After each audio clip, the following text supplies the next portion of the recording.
আসসালামু আলাইকুম প্রিয় দর্শক, আজকে চলে আসলাম আমাদের বাড়ির পাশে ছোট একটা নদী আছে।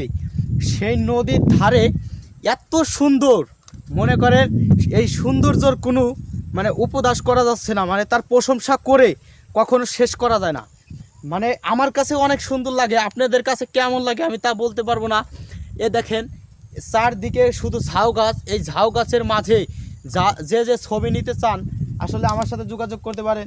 অনেক সুন্দর, মনে করেন এই ঝাউ গাছ অনেকটাই ভালো লাগে আমার কাছে।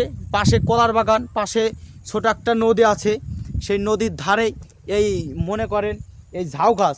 এ দেখেন আপনারা এই যে ঝাউ গাছ দেখতেছেন, আসলে এই ঝাউ গাছ এত সুন্দর লাগে আমার কাছে। মনে করেন এ দেখেন আমি ঝাউ গাছের মাঝে, এখন আপনারা দেখতে পাচ্ছেন চারদিকে শুধু ঝাউ গাছ আর ঝাউ গাছ। এই ঝাউ গাছ দেখলে আমার কাছে মনে চায় একটা ছবি নেই। আসলে কি আপনাদের কি ছবি নিতে ইচ্ছা করে না? আসলে ইচ্ছা করলে আমার সাথে যোগাযোগ করতে পারেন। এই ঝাউ গাছের মাঝে ছবি নিলে আমার কাছে অনেক ভালো লাগে, অনেক লাগে। তাই আজকে এই ঝাউ গাছ নিয়ে ভিডিও করলাম। আসলে যেই জিনিস ভালো লাগে সেই জিনিস নিয়েই তো ভিডিও করে মানুষ, তাই না? আমি তাই এই ঝাউ গাছ ভালো লাগে, তাই ঝাউ গাছের এখানে ভিডিও নিতে আসলাম। এ দেখেন এখানে অনেক এত সুন্দর। আবার আপনারা যারা ঝাউ গাছের এখানে আসবেন, আমাদের বাড়ি হচ্ছে রাজবাড়ী জেলা।